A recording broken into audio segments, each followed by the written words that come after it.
This is a summary of the book What They Don't Teach You at Harvard Business School by Mark McCormack. Have you ever wondered why your top-performing classmates, those with A grades in every subject, end up as ordinary office workers while your seemingly less motivated classmates become multi-millionaires? The answer isn't in textbooks, and certainly not in a Harvard MBA classroom. This book in my hand is the secret handbook of Mark McCormack, the man who built the sports marketing industry from scratch, starting with just $500 in investment into the massive IMG empire. He manages the interests of global superstars like Arnold Palmer, Tiger Woods, and many others. Today, we won't be discussing fancy theories, but rather decoding street smarts, the kind of intelligence that top business schools forget to teach you. Get your notebook ready, and let's dive into 10 lessons that will change your business thinking forever. Let's begin. Let's find out more. That title alone, it grabs you, doesn't it? It really does. It sets up this immediate conflict. Yeah, it's the school versus the street, the theory versus, the real world hustle. It's a tension you feel right from the cover. And it kind of validates the suspicion that I think a lot of us have carried around for a while. You do everything right, you follow the path, you get the grades. You check all the boxes. Exactly, you check all the boxes, and then you get out into the real world and you look around. Wait a minute. The people who are really making things happen, the people running the show, they're not always the ones who had the perfect GPA. Not even close a lot of the time. It's the ultimate aha moment. But it can also be, a little frustrating if you were one of the people who stayed up all night studying. Oh, it can be incredibly frustrating. Yeah. But that's precisely why this book has had such staying power. Mark McCormack, he wasn't some outsider, throwing rocks at the establishment. Well, he was part of it. He was. Yeah. The man went to Yale Law School. Yeah. He had the pedigree. But what he realized, and what's so powerful about this book, is that the pedigree is just the ticket that gets you into the stadium. It's not the game itself. Right. It is not the game itself. And for anyone listening who might not know the name Mark McCormack, though I guarantee you know his work, this guy was a giant. A titan. He wasn't just a successful guy in an industry. He basically invented the industry. He invented it, modern sports marketing, the whole concept of an athlete as a brand. Mm-hmm. That was him. Before McCormack, the phrase didn't really exist in the business world. So back in the 50s, a golfer was just a golfer. A golfer was a guy who played golf. He'd win a tournament, he'd get a trophy, maybe a check that seems laughably small today, and then he'd go home. Mm. McCormack looked at someone like Arnold Palmer. And he didn't just see a great golfer. He saw a global brand. He saw an enterprise. And the legend behind how he started his company, IMG, was it true? It was just on a handshake? The legend is absolutely true. It was 1960. He had a conversation with Arnold Palmer. They shook hands. And that was the birth of the International Management Group. And what was his seed capital? A few million? $500. Yeah. $500 to his name for this new venture. No big VC fund, no safety net. Just this core belief that if he applied common sense and what he later called people sense to the world of sports, he could unlock this incredible value that everyone else was just leaving on the table. A handshake deal and $500, that creates $1 billion industry. I mean, that's the definition of street smarts. It really is. And that gets us right to the heart of the book's thesis, which he lays out right in the preface. He makes this really bold claim. He says a law degree or, an MBA, they're fine. He has one himself. But they can actually be dangerous. Dangerous, that's a really strong word. We're taught to think of education as this unalloyed good, an asset. It is an asset. Yeah. But it becomes a liability, a danger, if you think it's the entire education. Ah, okay. McCormack's point is that business schools, by their very nature, have to teach the past. They use case studies. They look at what a company did 10 years ago. They analyze the data. They break down what went right, what went wrong, and then they try to turn it into a rule or a model. Right. It's historical analysis. It's all historical. But business, the actual practice of business, is about the future. It's about innovation. It's about reacting in real time. Right. And more than anything else, it's about people. And people are messy. People are messy, unpredictable, emotional. You can't just plug a human being into a spreadsheet formula and expect a predictable output. Well, you can try, but you're probably going to get a #REF error. Exactly. And so that's our mission for this deep dive. We're going to explore what McCormack really means by street smarts.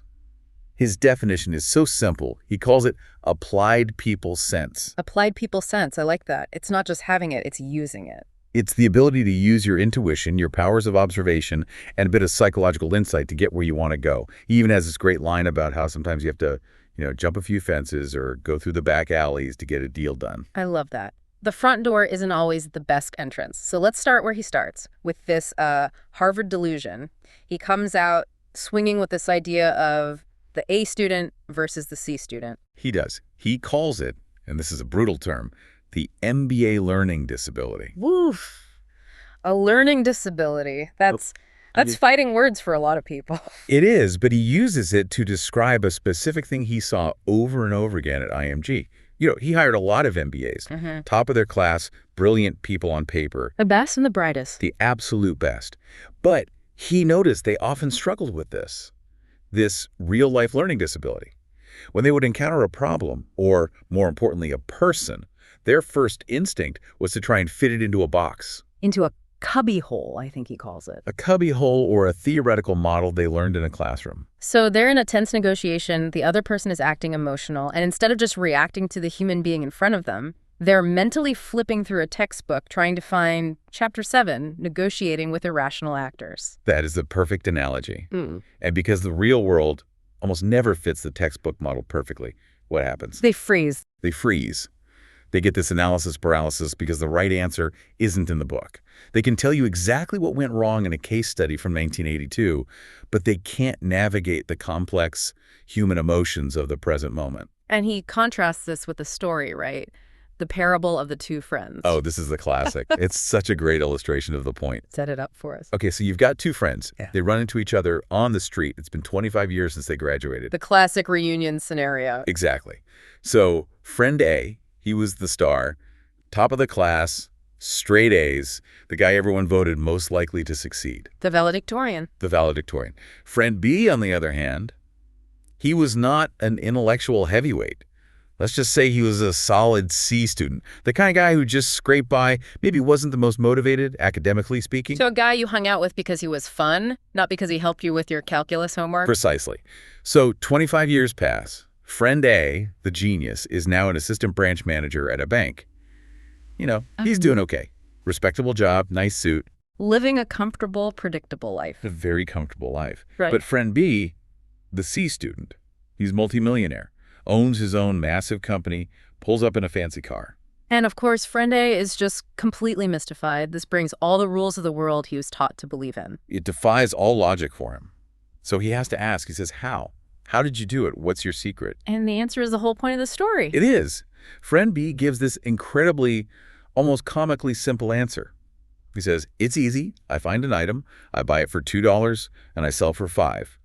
It's just amazing how much money you can make on a 60% markup. Okay, wait. I remember reading that and doing the math in my head.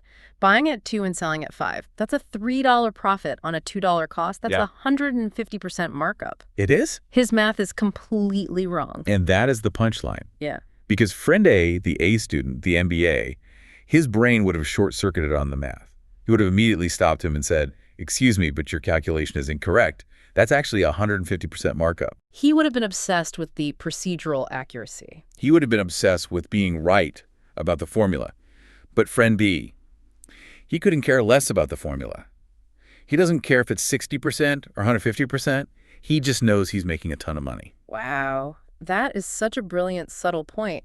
The smart person gets stuck on the academic details, while the street smart person is just focused on the outcome. It's the difference between academic complexity and business common sense. And McCormack is quick to point out he's not anti-intellect. He's not saying you should be bad at math. No, of course not. He's saying that your intellect is a tool, but it's no substitute for the raw, fundamental instinct of buy low, sell high. It's about applied intelligence versus just theoretical intelligence, which I think is the perfect bridge to the first big skill he talks about, the one you absolutely cannot learn from a book, reading people. This is the bedrock. This is the foundation upon which everything else McCormack did was built. If you can't read people, you can't sell to them, you can't negotiate with them, and you certainly can't manage them. And to set this up, he tells these two incredible stories that are they're like scenes from a movie. The contrast is amazing. It is. One involves a future and disgraced president of the United States, and the other involves this flamboyant hustler of a golf pro. The contrast couldn't be starker. Let's start with the president. This is the Richard Nixon story. Yes. So the year is 1963.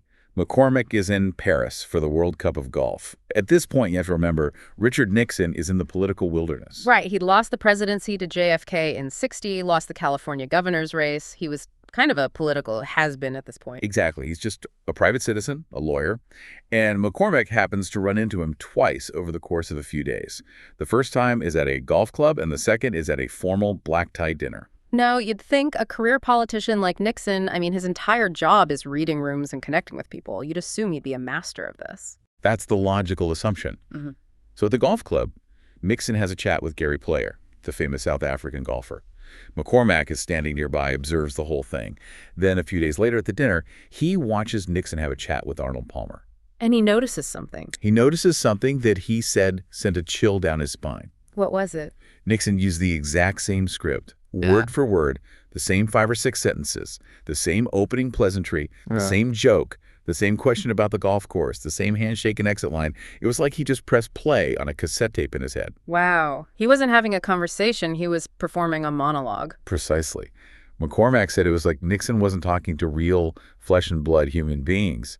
He was talking to stick figures. He wasn't reacting to Gary Player's personality or Arnold Palmer's mood. He was just broadcasting this pre-recorded persona. That is genuinely unsettling.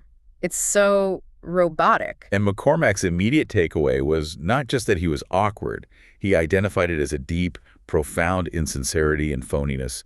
It was a shield. There was nothing authentic there. And here's the kicker. 10 years later, the Watergate scandal breaks. Nixon's presidency is imploding because of this culture of dishonesty, paranoia, and a complete disconnect from reality. And McCormack says in the book, he wasn't surprised at all. Because he'd seen the preview. He'd seen that core character flaw a decade earlier in Paris. He saw the emptiness. The inability to be authentic was on full display in a casual conversation in 1963. He saw the real Nixon, or maybe the lack of a real Nixon, long before the rest of the world caught on. Okay, that is a powerful negative example. The respectable-looking guy who's hollow on the inside. Now let's flip it. Let's talk about Doug Sanders. Doug Sanders is the polar opposite in every conceivable way. He was a great golf pro, but his reputation was as a hustler. Okay. He wore these famously loud, bright, often neon-colored outfits.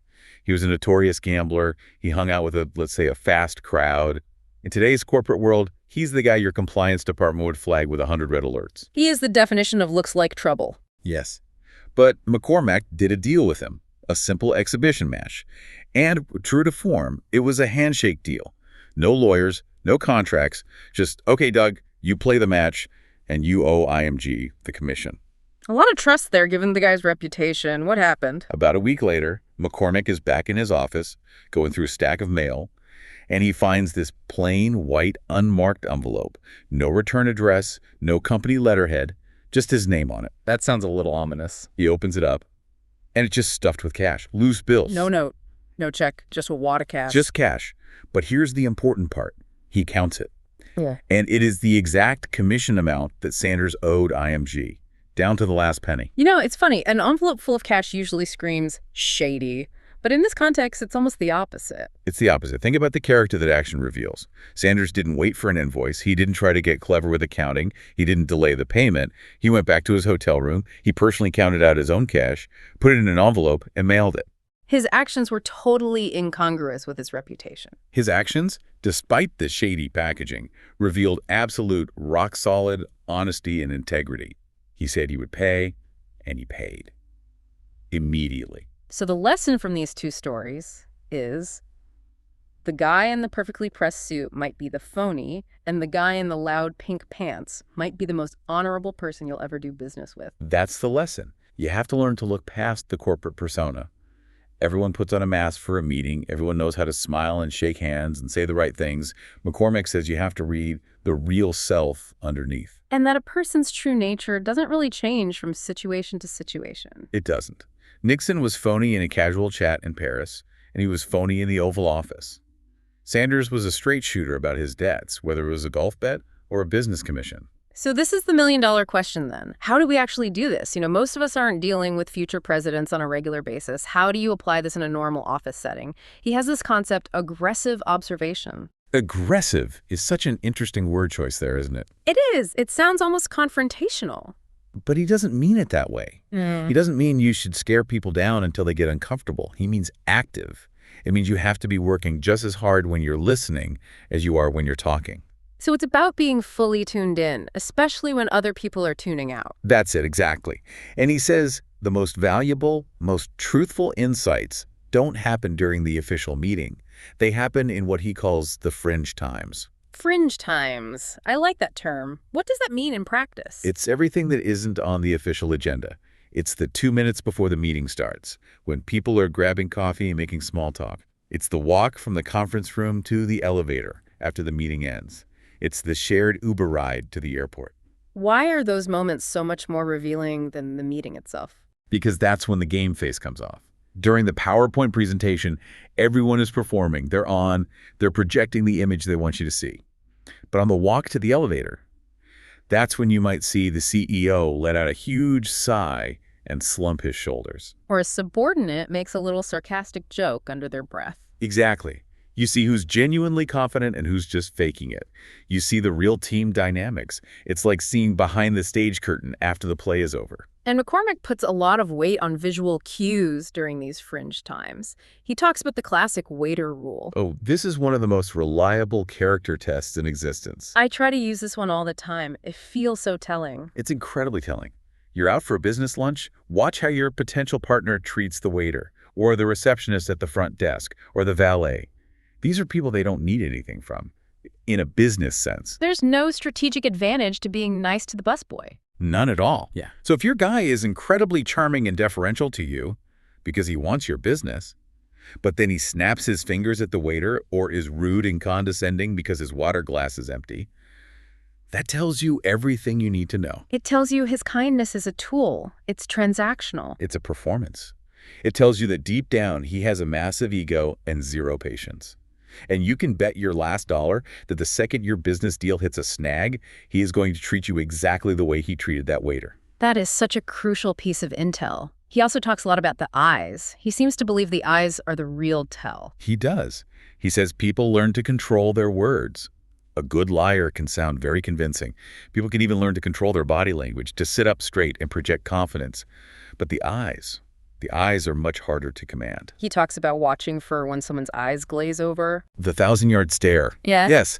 Imagine you're in the middle of a big pitch. The client is nodding along. They're saying, right, interesting. But you look at their eyes, and they're not focused on you. They're drifting around the room. They're looking at a spot on the wall behind you. You've lost them. You've completely lost them. Now, the Harvard approach is to ignore that data and just keep pushing through your slide deck, because that's the plan. Right. Got to finish the presentation. The street smart approach is to stop immediately. Yeah. Mid-sentence if you have to. Stop talking. Stop talking. And say something like, am I losing you here? Or does this part not seem relevant to you? You have to react to the visual data in real time. If you ignore their eyes, you might as well be talking to an empty chair. Okay, so we're observing the fringes, we're watching the waiter, we're monitoring the eyes. This is all about reading them. But then he gets into what he calls the real engine of all business, the ego. He even coins a term for it, egonomics. I would have taken that course in college. It should be a mandatory course. His basic theory is that all business is, at its core, just a collection of egos bumping into each other, trying to get what they want. If you can understand the science of economics, you understand the hidden motivation behind every deal. But the conventional wisdom is always, leave your ego at the door. He seems to be saying the opposite. He's saying, no, bring your ego in. I want to put it under a microscope. He takes a very contrarian view here. He actually says he prefers dealing with people who have big egos. Really? Why on earth? Big egos are exhausting. They suck all the air out of the room. They are exhausting, absolutely. But, and this is the crucial word, they are predictable. A person with a massive ego is almost always driven by a simple need for validation or a deep-seated insecurity. They need to be seen as the smartest person in the room, the most powerful, the wealthiest. Once you understand that motivation, they're actually quite easy to manage. You just have to feed the beast. You stroke the ego. You find ways to compliment them sincerely. You let them feel like your good idea was actually their idea. You concede on small, unimportant points so they feel like they're winning and dominating the negotiation.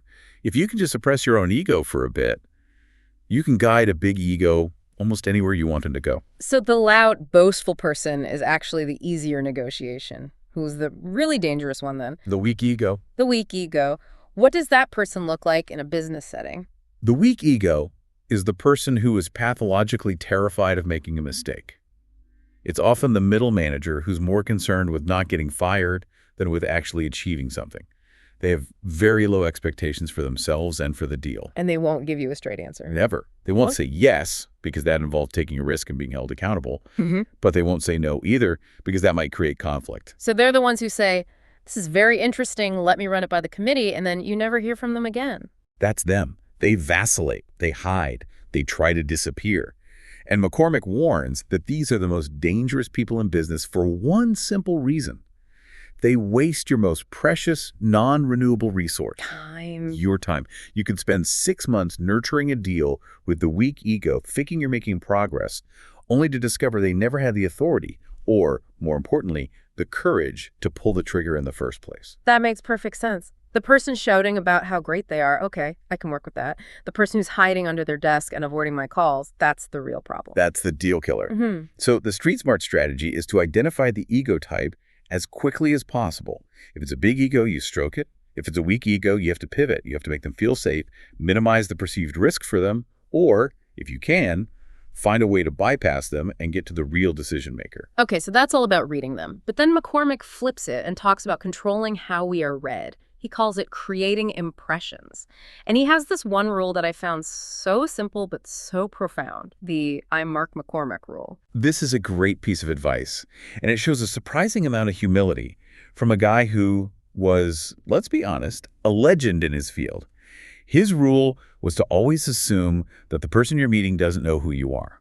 Even if you'd met them before. Even if you'd met them before. Even if he was a guest of honor at the event.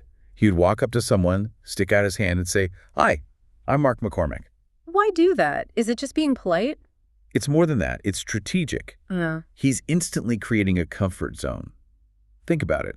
If the other person has genuinely forgotten his name, he's just saved them from a moment of incredible embarrassment. Oh, that's huge. And if the other person does know who he is and is maybe a little intimidated by his reputation, this simple human gesture immediately disarms them. It makes him approachable. It sets a collaborative tone from the very first second. And speaking of his reputation, he was a master at using that reputation against his opponents. This is next level egonomics. This is applying the science to yourself. So IMG developed a reputation over the years. They were seen as the gorilla in the room. People thought they were ruthless, sharp-elbowed, that they'd fight for every last penny. So when you knew you had a meeting with Mark McCormack, you'd probably come in with your armor on, your shields up, ready for a battle. That's exactly what they did. They expected to meet a shark. So what did McCormack do? He used that preconception as a weapon. He'd walk into the room and be the most reasonable, mild-mannered, empathetic person they'd ever met. The opposite of what they were expecting. The complete opposite. He'd ask about their family. He'd listen intently. He'd be incredibly gracious. And what effect does that have on the other side of the table? It creates this massive wave of psychological relief. They're so happy that he's not the monster they built up in their minds, that they let their guard down.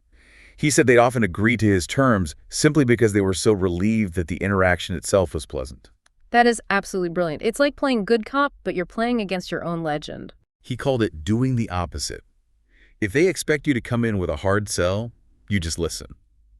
If they expect you to be tough and aggressive, you're self-effacing and humble, it knocks them off their prepared script and gives you control of the room's emotional temperature. I love that. Now let's get into the next skill he talks about. This one sounds a bit more aggressive. Taking the edge. It sounds like something a poker player would say. It's pure gamesmanship. It's about subtly loading the deck in your favor, using intuition and psychology.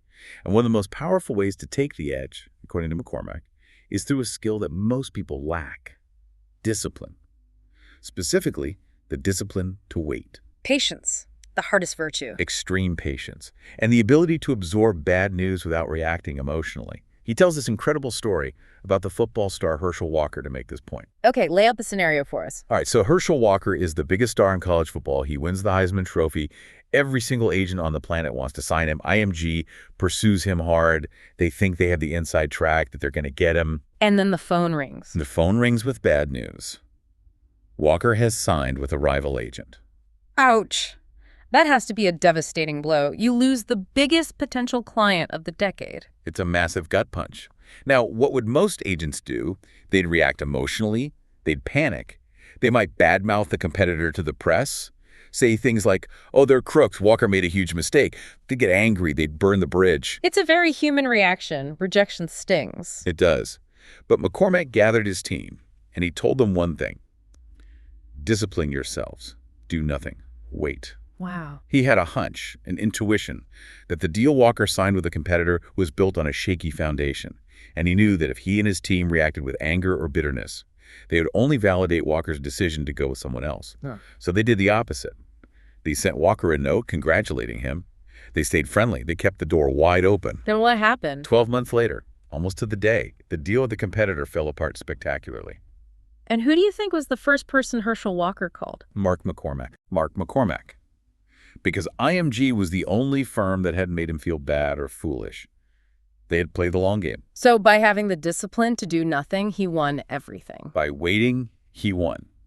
That is the definition of taking the edge. This is a perfect segue into the next section because waiting is impossible without being comfortable with silence, and McCormack devotes an entire chapter of the book just to the power of silence. Yes.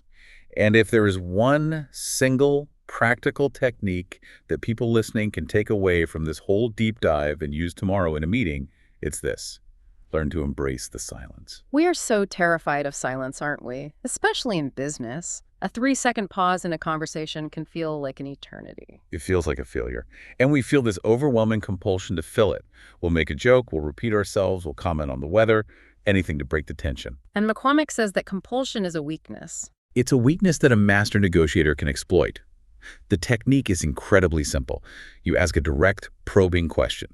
Something like, why is your price 20% higher than your competitors? And the other person gives you a vague, unsatisfactory answer. Oh, our quality is superior, overhead, things like that. And my natural instinct would be to jump in and say, okay, I understand quality costs more. Right. You let them off the hook immediately. McCormack's advice is, after they give that weak answer, say nothing. Just look at them. Just look at them. Not in an aggressive way, but with an expectant expression. Let the silence hang in the air. It will become, as he says, deafening. And the other person, feeling that exact same discomfort that you feel, will start talking just to fill the void. They'll start babbling. They will start babbling. And in the end, that nervous stream of words, the truth will come out. They'll say, well, our quality is superior, but honestly, our main supplier raised their rates and we're having some internal issues. And boom, there's the real information you were looking for. That's where the gold is. And this is even more critical when it's time to close the deal. This is the absolute golden rule of sales. You've made your pitch. You state your terms. The investment for your project is $100,000. And then shut up. You shut up. You don't say, but of course that's negotiable. You don't say, is that in the ballpark? You say nothing. And the first person to speak loses. The first person to speak loses. Because if you break the silence, you will inevitably start negotiating against yourself. You'll say, 100,000, but hey, if that's too steep, we could probably do 90. You just gave away $10,000 for no reason other than to soothe your own anxiety. That is so powerful and so difficult to actually do in the moment. But I get it. It projects total confidence in your position. It does. It puts the ball squarely in their court and shows that you're comfortable waiting for their decision. This connects to another really clever idea he has about negotiation, this concept of psychological currencies. Yes. This is about thinking beyond the sticker price. Most amateurs walk into a negotiation thinking it's a zero-sum game about one thing, money. Right. I want to pay $5, you want $10, so we fight over the difference. But McCormack argues that there are dozens, maybe hundreds of other currencies at play in any negotiation. Money is just the most obvious one. Sometimes the most valuable currency is prestige, sometimes it's time, sometimes it's convenience, and very often it's ego. Give me a practical example of that. Okay. Let's say you're negotiating with a CEO who has a classic big ego. You're at an impasse on the price. You literally can't go any lower on the dollar amount. Instead of walking away, you offer him a psychological currency. You say, look, the price is firm, but what we can do is make your company the title sponsor of the event. We'll put your name up in lights. So you're paying him, just not with cash, you're paying him with status. You're paying his ego. That might be worth more to him than a 10% discount. Or maybe the currency is avoiding blame. You could say, I can't lower the price, but I can structure the payment terms so the big invoice doesn't hit until the next fiscal quarter, so it won't mess up your numbers for this year's bonus. You're solving a different problem for him, a political problem. You're finding out what's really keeping him up at night, and you're solving for that. That's the essence of street smarts. I love that. And there's another tactic he mentions that seems so useful. Deflect with a question. This is your go-to move when you feel like you're being attacked or put on the spot. So someone says to you, this proposal is a joke. Your price is outrageous. Right. The amateur instinct is to get defensive, to immediately start justifying yourself. No, it's not a joke. Here are the 10 reasons why our price is fair. And now you're on your back foot defending your position. You've lost control. McCormack says, don't defend, ask. When they say your price is outrageous, you calmly look at them and ask, why do you say that? Or what part of it specifically seems outrageous to you? You put the burden of proof back on them. Exactly. You force them to justify their emotional statement with logic. And very often they can't. They were just posturing or testing you. Asking why buys you time to think and forces them to reveal their real objection, if they even have one. And then there's my favorite phrase from the entire book, this idea of getting them a little bit pregnant. It's a very memorable phrase, and a classic McCormackism. But it's a metaphor for a profoundly smart sales strategy. It's about getting the client's buy-in long before you ask for the final signature. How does that work? The mistake most people make, especially in consulting or creative fields, is what he calls the big reveal. You go away, you work in a silo for weeks, and then you come back with this perfectly polished 100-page proposal. You dramatically slide it across the table and say, ta-da! And what's the client's first instinct? To find flaws. I don't like this font. This chart is confusing. I disagree with page 37. Of course. Yeah. Because they have zero ownership of it. It's your idea that you're trying to force on them. McCormack says you should do the complete opposite. You should involve the client in the creation process from day one. So you're asking for their input along the way? Constantly. Yeah. Hey, we're thinking of 2 different approaches for this campaign. One is aggressive, one is more conservative. Which one feels more aligned with your company's culture? We're working on the budget section. What's a format that would be easy for your CFO to approve? So you're co-creating it with them. You are. So that by the time you get to that final presentation, it's not a big reveal, it's just a formality. They've already bought in because it's partly their proposal. They're a little bit pregnant with the idea. It's much harder to reject something you helped create. It's pure psychology. You aren't selling to them anymore, you're building with them. Okay, so we've covered reading people, the art of the deal. But McCormack didn't just do deals, he built an empire. Let's get into how he actually ran his business, the IMG way. Because here, too, it seems to fly in the face of standard business school doctrine. It really does. The MBA mantra for the last 50 years has been scale fast, grow at all costs, diversify, find synergies. McCormack's core advice, think small to get big. Think small. But IMG became this massive global entity. That seems like a contradiction. It is now, but he was incredibly disciplined about the way he grew it. For the first 6 whole years of IMG's existence, he only represented golfers. That's it, just golf. He didn't sign a single tennis player or football star. Nope. And he said people were constantly telling him he was insane. Mark, you're leaving so much money on the table, sign the baseball players, sign the basketball players. But he refused. He wanted to be the undisputed best in the world at one single thing. Before he even thought about doing a second thing. He saw so many of his competitors try to be the agency for everything right out of the gate, and they just ended up being mediocre at all of it. So he mastered a single niche completely. He mastered golf. He knew every player, every tournament, every sponsor. He owned that world. Then and only then did he cautiously move into tennis, then skiing. It was a slow, controlled, deliberate expansion built on a foundation of true expertise. And even when the company got huge, he fought to maintain that small company feeling, right? With the profit centers. Yes, this was brilliant. He broke the massive company down into 12 smaller autonomous profit centers. So instead of being some anonymous employee number 3,452 in a giant corporate machine, you were one of, say, 20 people in the European tennis division. And that division had its own balance sheet. It had its own P&L profit and loss statement. You knew every single month If your little group was making money or losing money, it made every employee feel like they were an entrepreneur running their own small business that just happened to be inside a bigger business. That's genius. It completely avoids that corporate apathy where you feel like you're just a tiny cog and nothing you do really matters. Exactly. And his day-to-day management style was, let's just say it was unconventional. He called it the kinda sorta school of management. That sounds incredibly vague. What should I do today? Kind of sort of sell something. How does that work in a real company? He used vagueness as a strategic tool. Yeah. An employee would come into his office with a problem. Mark, we have this tricky contract dispute in Japan. How should we handle it? Now, a typical boss would give a direct order. McCormack would lean back and say something like, we kind of had a similar issue in the London office a few years back. Maybe you could sort of try something along those lines. Why would he do that? He knows the answer. Why not just tell them what to do? Because if he tells them exactly what to do, they stop thinking. They just become order takers. By being vague, by saying kinda, sorta, he forces the employee to go do the work, to go find that London file, to read it, to adapt it to the Japanese context, and to solve the puzzle themselves. He's not giving them the fish. He's forcing them to learn how to fish. He is building an army of self-reliant problem solvers. If the employee succeeds, they get the credit. They feel empowered. If he just given the order, he gets the credit. He wanted a company full of people who could think for themselves. It's like sink or swim, but he's making sure the water isn't too deep. A perfect way to put it.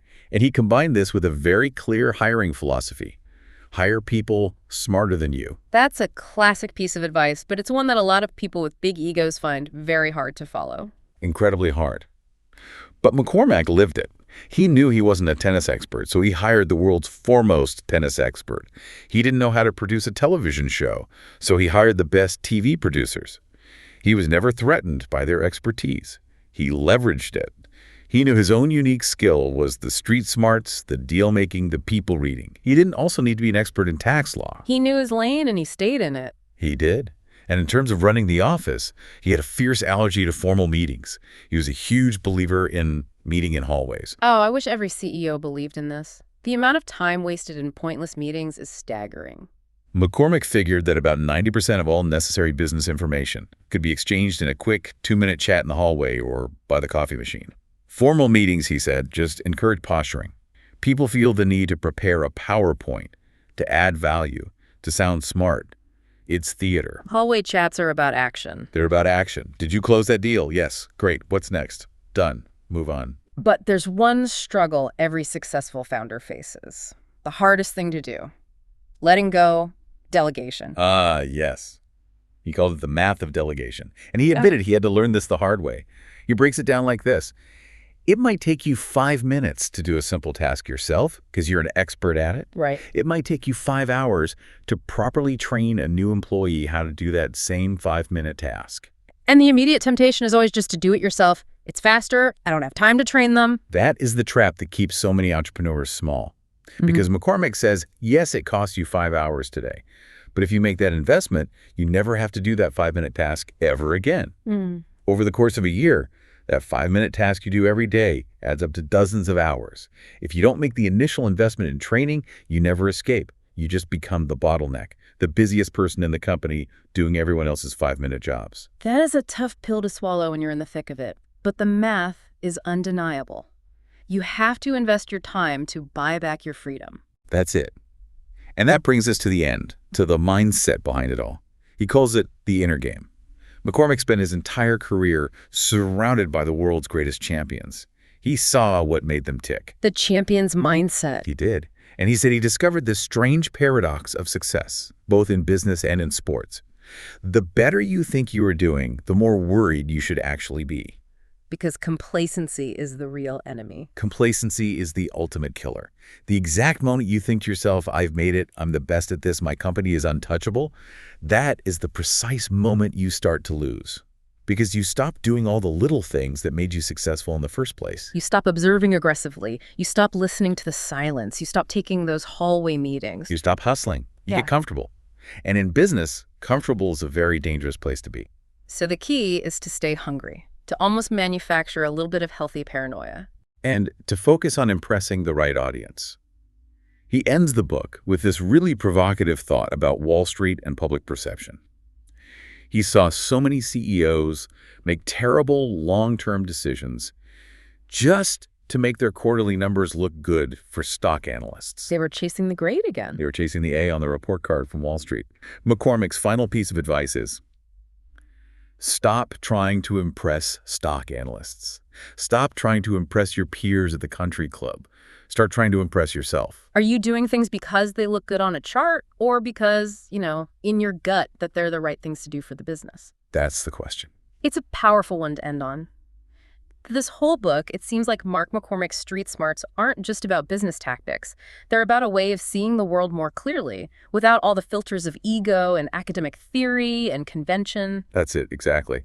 It's about trading the school mindset, where you're always looking for the pre-approved right answer, for the street mindset, where you have to figure out the answer for yourself, often in real time, with imperfect information. Well, I can tell you I'm definitely going to be paying more attention during my fringe times from now on, and maybe I'll even try out a pregnant pause or two in my next negotiation. Just, try not to make it too weird. There's a fine line between a powerful pause and awkward stare. Right. I'll work on that. Thank you so much for this. A fascinating deep dive into what they don't teach you at Harvard Business School. We hope you all found some real street wisdom you can apply. Keep your eyes open and listen to what's not being said. Thank you for watching, Mac. Please like, share, subscribe, follow up the next topic. Come back to continue what they don't teach you at Harvard Business School. It is genuinely good to be back. And, that opening phrase is really the perfect setup for exactly where we are going today. Mm-hmm. We are stepping out of the theoretical lecture hall, leaving the textbooks, on the shelf. And stepping right onto the pavement. Right onto the street. Exactly. We are essentially debunking a very expensive, very pervasive myth today. A huge myth. The myth that an MBA, that fancy piece of paper framed on the wall, the one people go into, 6 figures of debt for? Easily. That is the golden ticket to business success. Today, we are diving into the mind of a man who didn't just play the game. Right. He arguably invented the game he was playing. Right. We're talking about Mark H. McCormack. The man who shook hands with Arnold Palmer and effectively birthed the modern sports marketing industry. I mean, just think about that for a second. It's hard to even imagine a world without it now. It is. He's a true titan of the 20th century, and his lessons are, well, frankly, they're even more relevant in 2026 than they were when he wrote them. And he founded IMG International Management Group. He started with less than $500 in his pocket. $500. Which, that wouldn't even buy you a decent suit these days. Not even close. And from that, he built a multi-million-dollar global empire. That is the definition of a self-made success story. It's a dynasty, really. And what's so fascinating about McCormack is that he wasn't anti-education. This isn't a rant against learning. No, he was a smart guy. He went to Yale Law. A very educated man. But his entire thesis, the whole reason he sat down to write this book, is that business schools like Harvard, by their very nature, cannot teach you the things that actually matter. The things that matter in the trenches, day to day. Exactly. The things that make the difference between an assistant branch manager and the guy who owns the bank. The street smarts. Precisely. The intuition, the people reading, the psychological edges, the timing, all the messy human stuff. So today isn't about theory or supply chains or macroeconomics. Not at all. It's about the iron rules of the street. It's about the subtle art of negotiation, about reading a room before a single word is spoken. And managing your own time and, maybe more importantly, your own ego. And everyone else's. Right. And we have a packed agenda based on exactly what our listeners have been asking for. We've looked at the feedback, and we are going deep today. Yeah. We're going to cover how to quit networking, which I think everyone hates anyway. Oh, the worst. And actually build world-class connections instead. We're going to look at sales tactics that Harvard completely ignores, like why silence is your absolute best weapon. Mm-hmm. The power of the pause. We've got executive shortcuts for efficiency, and we're going to break down the psychology of being not just smart, but sharp. Being sharp is such a great way to put it. It is, isn't it? Yeah, because it implies having an edge. Yep. It implies that you can cut through the noise while everyone else is getting tangled up in it. Okay, so let's unpack this. We have to start with the fundamental conflict of the book. Topic 1, street smarts versus book smarts. McCormack has a bit of a bone to pick with the typical MBA, doesn't he? He really does. And it comes from a place of direct experience, not just, some kind of prejudice. He hired a lot of MBAs at IMG over the years. So he saw the best of the best. He saw the cream of the crop. And his observation was that a master's in business can sometimes block an ability to master experience. He calls it a kind of learning disability. A learning disability. Wow, that feels a little harsh for someone who just spent 2 years and a fortune studying finance and marketing. It is harsh, but you have to hear him out. He noticed that MBAs often try to fit people and problems into these prefabricated molds. These cubby holes. These cubby holes they learned about in school. They treat a messy, irrational, human situation like it's a case study from a textbook. And they expect it to behave like one. Right. They expect that if they just turn the crank, if they just apply the formula, the correct logical solution will just pop out at the end. But real life doesn't fit in a cubbyhole. Real life is completely irrational. It's messy. Exactly. Reality is fluid. People are emotional creatures, not logical ones. And this reliance on structure, on the models, it leads to what McCormack calls arrogance. The arrogance of the educated. Yes. You think you have the answers because you learned the model.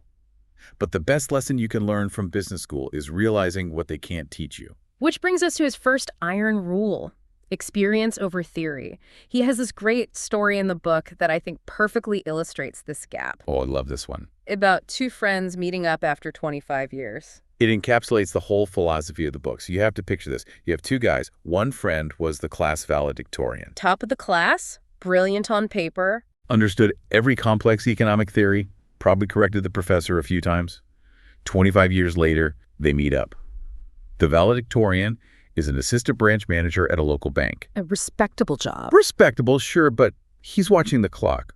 He's not exactly setting the world on fire. Okay, and the other guy, the one who wasn't raising his hand in class. The other guy was the slow student, the one the teacher's worried about. Maybe he sat in the back of the class, doodled, never overwhelmed anyone with his intellect. Right. But 25 years later, he owns his own company and is a millionaire several times over. So the banker, the smart one, is completely baffled. He's looking at this guy's suit, his car, the whole setup, and he asks him, "What is the secret? I know you. I know I'm smarter than you. How did you do this?" And the slow student just smiles and says, "It's really quite simple. I have this one product that I buy for $2 and sell for $5.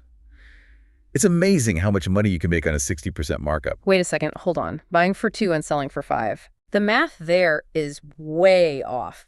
That's not 60%, that's 150% markup. Exactly. The math is technically wrong, but the money is absolutely right. Wow. That is the essence of street smarts. The banker, the valedictorian, he probably would have analyzed the margins for 6 months. He'd have built a spreadsheet.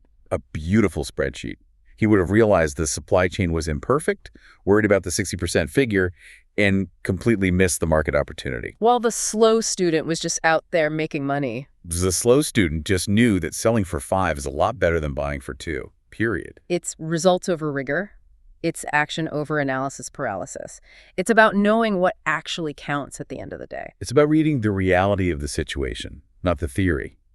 You can always hire the valedictorian to do the math for you later. You can hire the MBA to fix the spreadsheet. But you need the street smarts to spot the opportunity in the first place, which leads directly to the second rule. People sense is everything. McCormack says street smarts is really just applied people sense. Yes. And this is the core of it all. Whether you are closing a deal, asking for a raise, or trying to motivate 5,000 salespeople. It's all about people. Business situations, always, Yeah. and he says, always boil down to people situations. If you can't read the person across the table, your beautiful spreadsheet doesn't matter one bit. You can have the best product in the world, the best data, the most polished slide deck. But if you don't understand the motivation, the fear, the ego of the buyer, you lose. It's that simple. And part of reading people is reading their egos. That's rule number 3. Ego management. This seems particularly relevant in the corporate world, where egos can run wild. This is so crucial for anyone working in a large organization. McCormack makes the point that if you have 2,500 employees, you don't just have 2,500 workers. You have 2,500 ego. You have 2,500 egos. Every single person has a view of themselves that they need to protect. And here is the insight that I think a lot of people miss. What's that? A big ego often masks a massive insecurity. That's so counterintuitive. You usually think the loud, brash guy is the most confident one, the one pounding the table, demanding respect. Often it's the complete opposite.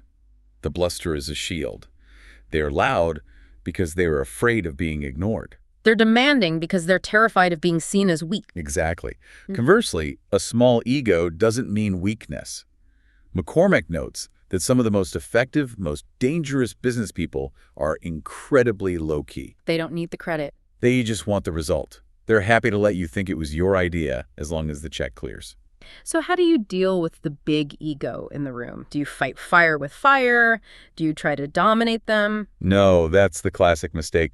The tactic here isn't to fight the ego. You never lock horns. If you challenge an insecurity, you trigger a defensive, irrational reaction. So you don't challenge them. You don't challenge them. You stroke them or you poke them to get the deal done. If you know someone needs to feel like the smartest person in the room to sign the check, Let them be the smartest person in the room. let them be the smartest person in the room. Ask them for their brilliant insights. Make them the hero of the story.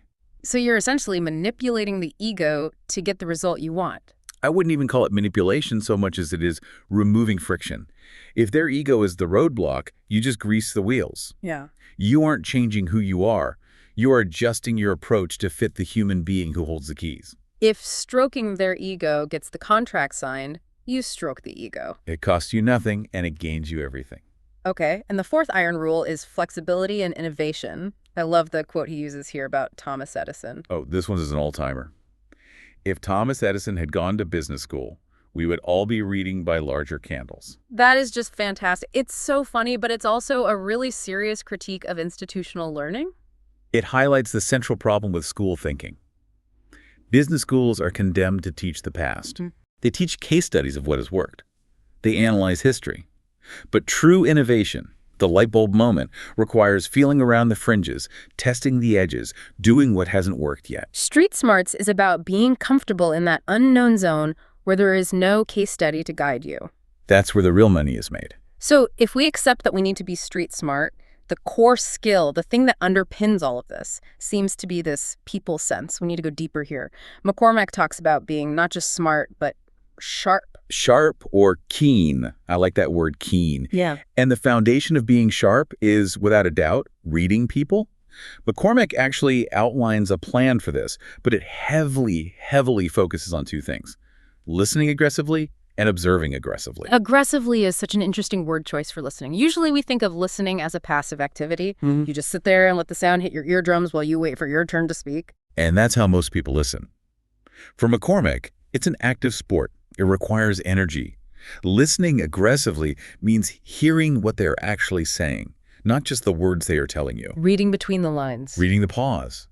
Noticing the discomfort when a certain topic comes up. It means hearing what they don't say. The omissions are often more revealing than the statements. He gives a really striking example of this that involves two very different people, Richard Nixon and a professional golfer named Doug Sanders. This story really stuck with me because it shows how this kind of observation works in the wild. This is a masterclass in reading character. So McCormack meets Richard Nixon in 1963, well before he became president. He meets him twice in Paris, once at a golf club, and then a few days later at a restaurant. And Nixon was pleasant, charming. He was pleasant enough. He was polite on the surface. But McCormack noticed something deeply disturbing. Nixon used the exact same words, the exact same 5 or 6 sentences, both times they met. Word for word. Word for word. It wasn't just similar topics. It was a script. It was like he was talking to a cardboard cutout, not a person. He had a pre-programmed script for meeting a sports personality, and he just pressed play. It was robotic, phony. Exactly. It revealed a deep insincerity. It revealed that he wasn't actually engaging with McCormack as a human being. He was performing a role. He was hiding. And McCormack remembered that. He remembered that funniness 10 years later when Watergate happened. And he said he wasn't surprised at all. He had seen the lack of a real self years and years prior. That is a chilling observation. Now, you have to compare that to Doug Sanders. A complete 180. Doug Sanders was this flamboyant character, a great golfer, but also a known gambler. He ran with a fast crowd. The kind of guy people warn you about. Right. People told McCormack, don't sign this guy. He's trouble. He's got too much Vegas in him. He wore loud clothes. He bet on everything. He's a walking red flag. The kind of guy a book-smart person or a corporate HR department would run away from immediately. But McCormack trusted him. Why? Because of one small, unobserved action. Sanders played an exhibition match in Canada. He arranged it all himself, got paid in cash. McCormack didn't even know it had happened. So Sanders could have just kept all the money. All of it. Yeah. No one would have been the wiser. IMG had no record of the deal whatsoever. And he didn't. No. About a week later, a plain envelope arrives at the IMG office. No letter inside, no note. Just a thick wad of cash. IMG's commission. Stuffed inside. That is surprisingly honest for a guy who's supposed to be a hustler. That's the entire point. In that one act, McCormack could visualize Sanders sitting in his hotel room, counting out the bills, stuffing the envelope. It was raw, unpolished, maybe a little unprofessional to send cash through the mail. Sure. But it was fundamentally deeply honest. So the takeaway here is incredible. The polished behavior of a future president hid dishonesty, while the bad habits of the gambler hid a core of integrity. Precisely. You have to look past the corporate persona, past the resume. Small actions reveal true character. Polished does not mean good, and rough around the edges does not mean bad. You have to learn to decode the human. And that leads directly to aggressive observation. It's not just listening, it's watching everything. It's an aggressive act of sizing up the entire picture. And McCormack says the eyes are the most revealing place to look. The eyes. I mean, isn't that a bit cliche? Look me in the eye. It's not about having a staring contest with them.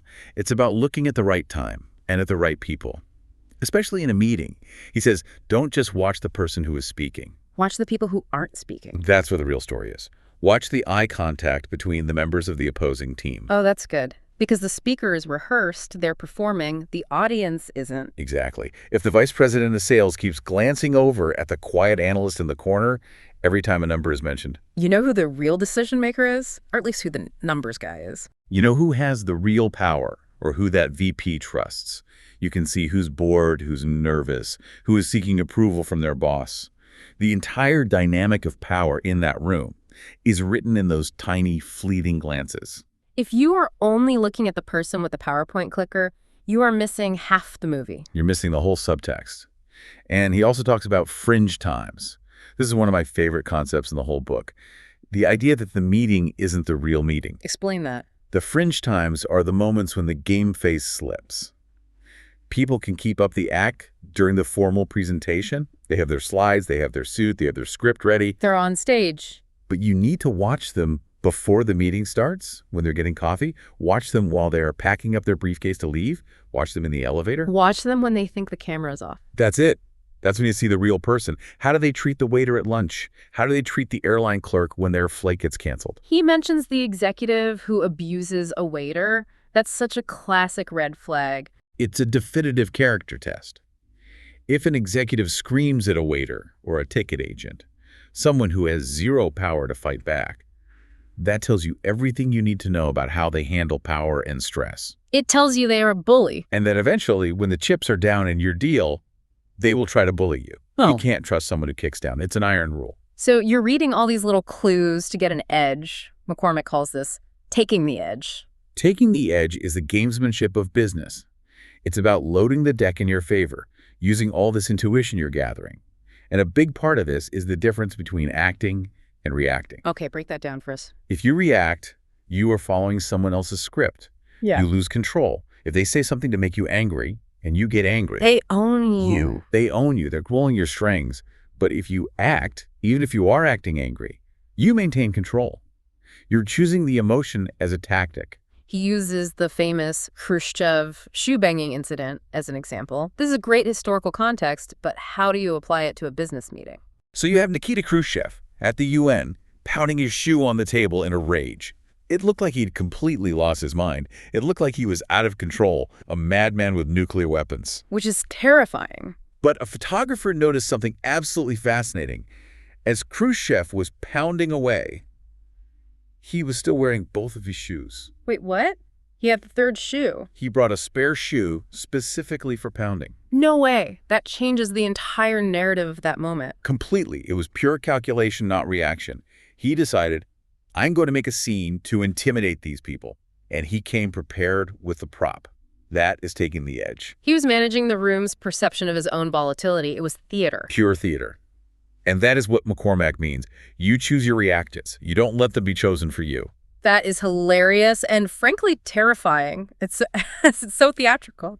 Okay, so we're reading people, we're keeping our cool, we're bringing our spare shoes to the negotiation. Now let's talk about connections. Topic 3, quit traditional networking. Please. Yes.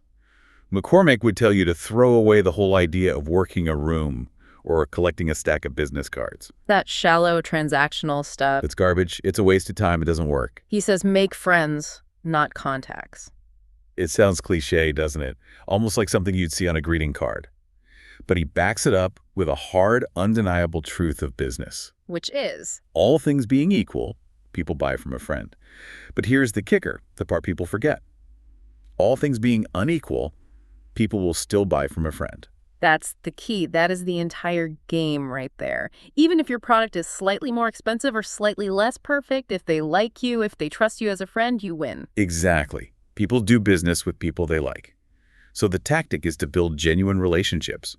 Call people when you don't need something from them. That's a big one. Ask about their golf game. Ask about their kids' college applications.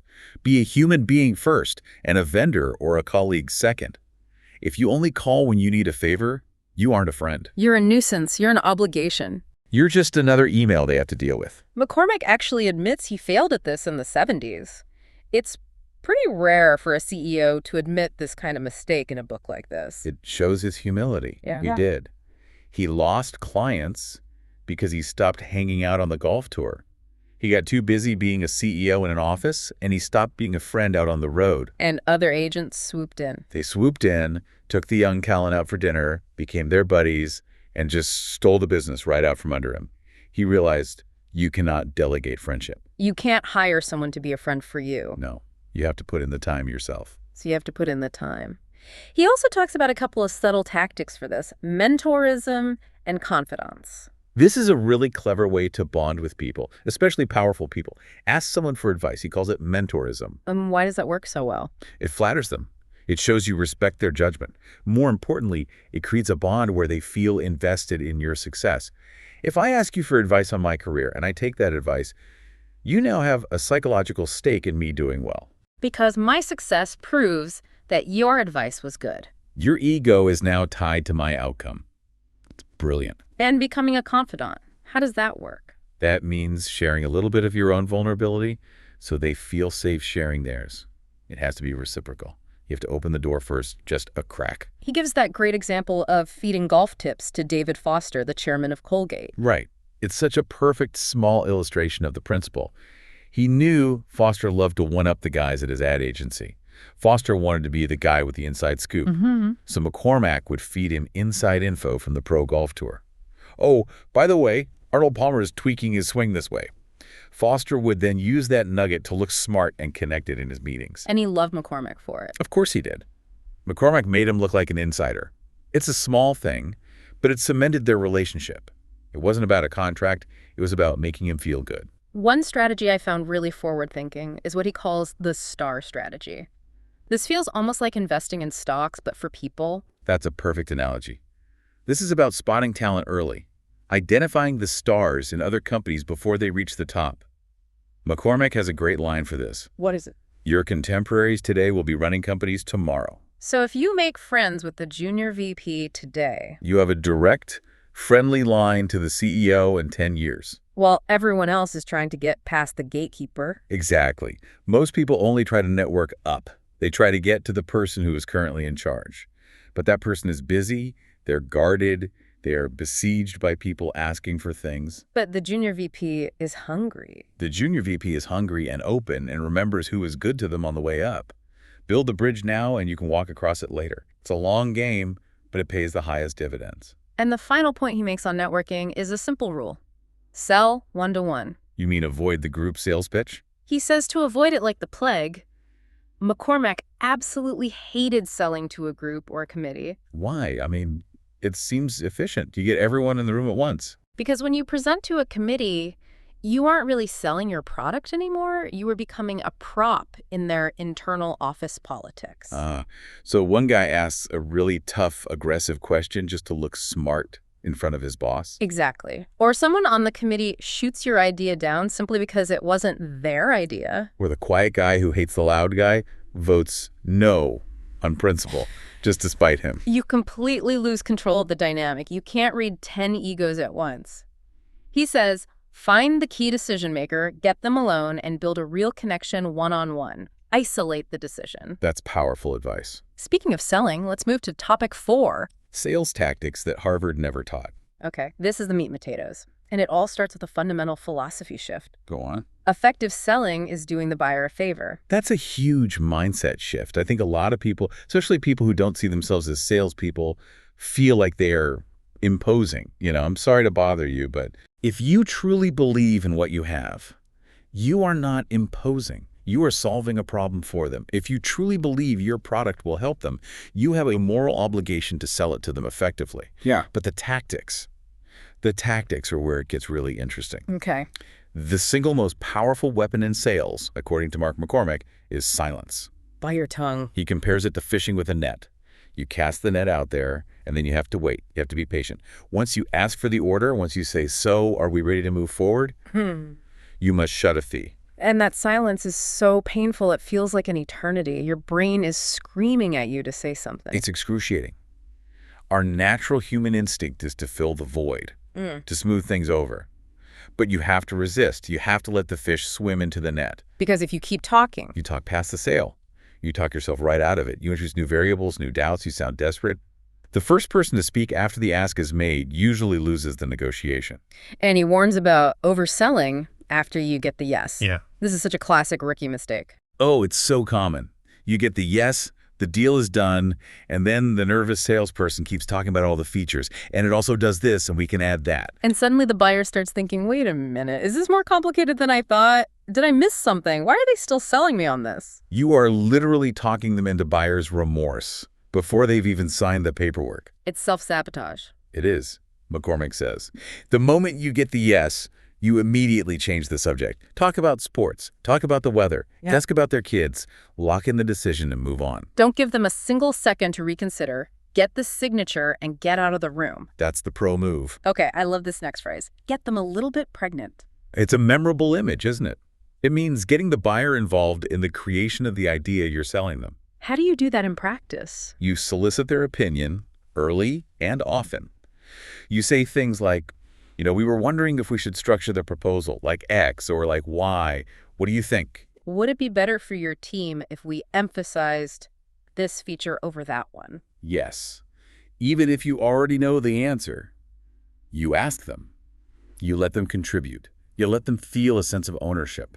So they aren't just buying your product anymore. They are buying their own suggestions. They're buying their own idea. Exactly. It becomes their idea. And it is very, very easy to sell someone their own idea. This is the ultimate weapon against the not invented here syndrome. Which is that corporate tendency to trash any idea that comes from the outside. It's especially common with ad agencies and creative departments. If they didn't think of it first, it must be bad.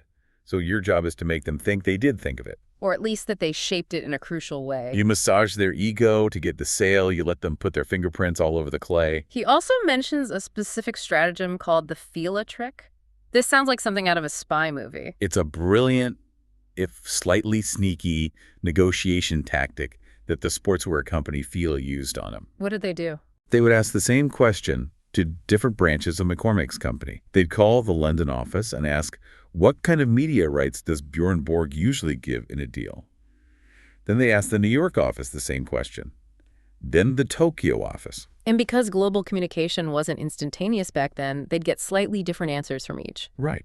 And Fila would take the single best answer they got from each office and use it to leverage the others. They'd say to the London guys, well, your Tokyo office said we could have this right, so why are you saying no? That's divide and conquer. Or unite and conquer from their perspective. They stitched together a perfect deal for themselves by playing the internal communication gaps against the company. McCormack learned from that. He admired the tactic, even though it was used against him. He did. It's all about leveraging information asymmetry. Another simple tactic. Deflect with a question. So simple, but so effective. If you don't like what you're hearing, or if you get hit with a tough objection you can't answer, you just ask why. Why do you say that? Yeah. Or why do you feel that way? It does two things. First, it forces them to justify their position, to explain their reasoning. And often, their justification is much weaker than their initial bold statement. And second, It buys you precious time to think. While they're talking, you're formulating your real response. It puts the burden of proof right back on them. And on numbers, he has a very specific rule about using round numbers. His rule is simple. Don't use them. Ever. If you say the price is $100,000, that sounds like a guess. It sounds arbitrary. It sounds negotiable. It just begs the buyer to say, how about $90,000? It's an invitation to haggle. But if you say, the price is $103,400. now what does that sound like? That sounds calculated. That sounds like you did your homework. It sounds like you added up all the costs, you checked all the margins, and that is the hard final number. Odd numbers sound firm. Round numbers sound soft. It's a psychological trigger that signals precision and removes the wiggle room. That is something literally everyone can use tomorrow, even if you are selling a used car on Craigslist. Okay, let's talk about efficiency. Topic 5, executive shortcuts. McCormack was an incredibly busy man. I mean, he was running a global empire before email and Zoom and Slack.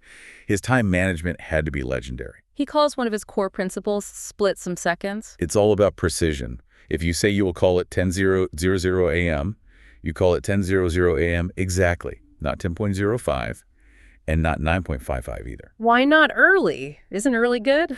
No, because early is an interruption too. It builds trust. It tells the other person, I respect your time and I'm a man of my word. It's a subconscious signal of competence and reliability. If you are late for the call, you are signaling that you are disorganized, or worse, that you don't value their time. You're starting the relationship from a deficit. And he talks about the gift of time. I love this. This is a great one. If you ask for an hour-long meeting and you finish all your business in 30 minutes, you leave. You don't just fill the time with small talk. Most people feel awkward leaving early. They feel like they have to use the whole hour they booked. No.